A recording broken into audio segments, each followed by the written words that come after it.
Euroterme. La sensazione appena entrerete sarà quella di sciogliervi come un cioccolatino. Dopo aver sciacquato i piedi e fatto la doccia è il momento di entrare. C'è una parte interna che è quella dove siamo adesso, ci sono dei lettini a bordo piscina e poi ci sono dei getti di idromassaggio sui bordi della piscina e delle cascatelle. All'inizio sono molto leggere, poi invece se usciamo ci sono le cascatelle che sono invece molto più potenti. Queste fanno quasi male delle volte quando prendono sulle spalle e sono queste qua dietro di me, eccole. Queste qua, quella lì è la cascata principale, molto potente, però è anche la più gustosa. Poi a seconda della posizione con cui metti la schiena, un po' più avanti, un po' più indietro, decidi te il punto dove far cadere l'acqua e quindi dove farti fare il massaggio. Poi anche qui ai bordi piscina ci sono tantissimi getti di idromassaggio, alcuni provengono anche dal fondo della piscina, quindi dal basso. E poi ci sono degli scalini, quindi ci si può sedere, sono graduati, scalino basso, scalino medio, e ci si può stare seduti. E infine più dietro di me, quindi verso laggiù in fondo, c'è una piscina solo per bambini. Bentornati amici di YouTube in questo nuovo video. Oggi vi porto a Bagno di Romagna, precisamente siamo all'Euroterme, che sono le piscine termali di Bagno di Romagna. Questo video fa parte di tutto il nostro viaggetto di Ferragosto, quindi lo troverete sia come video a parte, che è questo, sia come video integrale, e ve lo lascio qua. Siamo entrati in queste piscine, sono super calde e adesso partirà il video delle piscine di Bagno di Romagna.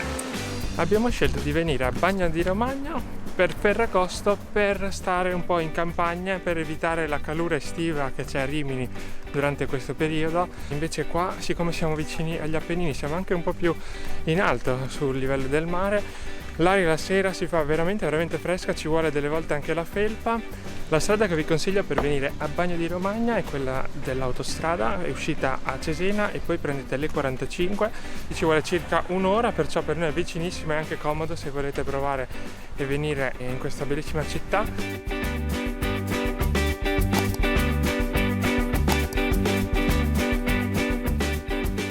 Ora vi racconto un po' della piscina Euroterme. Questo lo considererei un centro, infatti c'è un poliambulatorio, un centro estetico, un centro fisioterapico, la spa e la piscina termale. Oggi noi andremo alla piscina termale, però ci sono tutti gli altri servizi che potete prenotare, come per esempio anche i massaggi. Come funziona? Bisogna chiamare, prenotare anche per venire in piscina, dovete controllare gli orari che ci sono sul sito e poi bisogna stare attenti sul rispettare gli orari che avete prenotato, perché altrimenti vi faranno pagare un extra.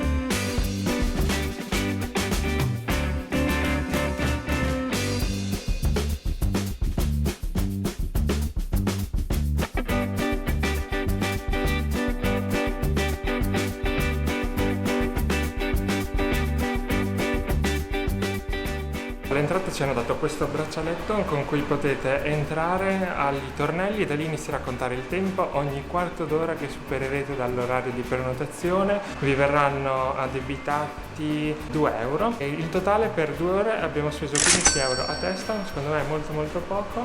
Ora con questo braccialetto possiamo cambiarci, mettere le cose negli nostri armadietti e poi andremo in piscina. Ciao!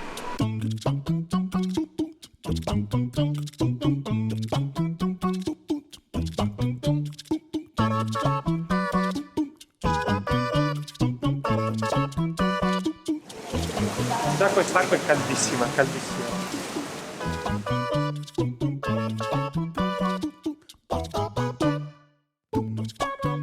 Super calda, adesso io vado, ci vediamo di là. La sensazione appena entrerete sarà quella di sciogliervi come un cioccolatino, l'acqua è veramente calda.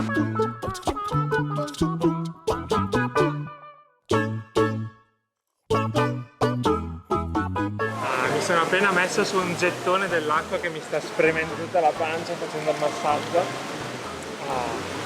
Comodo, bellissimo, super rilassante. Cioè, oggi c'è tantissima gente, non me l'aspettavo. Però qua quando sono sempre venuto la gente l'ho trovata, si vede che proprio piace, questa posta piace.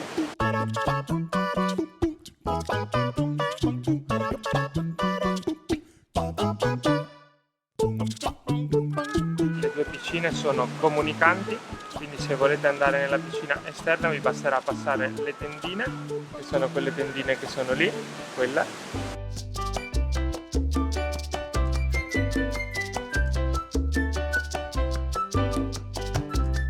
cosa bella è che si è proprio immersi nella natura. Qui dietro di me c'è un monte, lo vedete? Tutto monte, monte, monte, monte, poi anche da quest'altra parte monte, monte, monte, monte. Poi la piscina è molto sicura, ci sono tutti dei corrimani attorno alla piscina, quindi questi qui di metallo che vedete, sono tutti corrimano. È bello venire sia di giorno che di notte perché ci sono le luci e quindi viene illuminata e deve essere veramente molto bella. E poi quello che consigliano è di venire verso l'orario di pranzo perché c'è meno gente ed è anche più rilassante. Però io penso che venire la mattina e iniziare bene la giornata così sia la cosa migliore, perciò noi siamo venuti la mattina. Poi per i lettini bisogna prenotarli a parte ed è fuori dal prezzo della piscina. Per chi invece risiede all'hotel Roseo, a quel punto credo gli venga dato sia l'asciugamano che il lettino incluso per fare tutta la giornata qui all'hotel. Comunque se voi volete venire da esterni potete fare tutta la giornata, prendere i lettini e anche gli asciugamani. Riguardo all'acqua, l'acqua è leggermente solforosa e si può anche bere, viene consigliato di bere almeno un bicchierino quando si viene qua. Si sta benissimo, è una sensazione super rilassante perché l'acqua è caldissima, la pelle è liscissima. Poi è molto ben arredata, ci sono tantissime piante fiorite e ci sono le palme e si sta veramente bene. Non ho altro da dire se non consigliarvi di venire qua. Vi ricordo di mettere mi piace a questo video, condividerlo con i vostri amici e venire a Bagno di Romagna perché è una bellissima città. Mi raccomando, controllate anche tutti gli altri video che vi lascio qui a fianco e poi commentate in descrizione se siete mai venuti in questo posto e se vi siete trovati bene. Adesso vado a fare l'ultimo tuffo, ciao e ci vediamo nel prossimo video.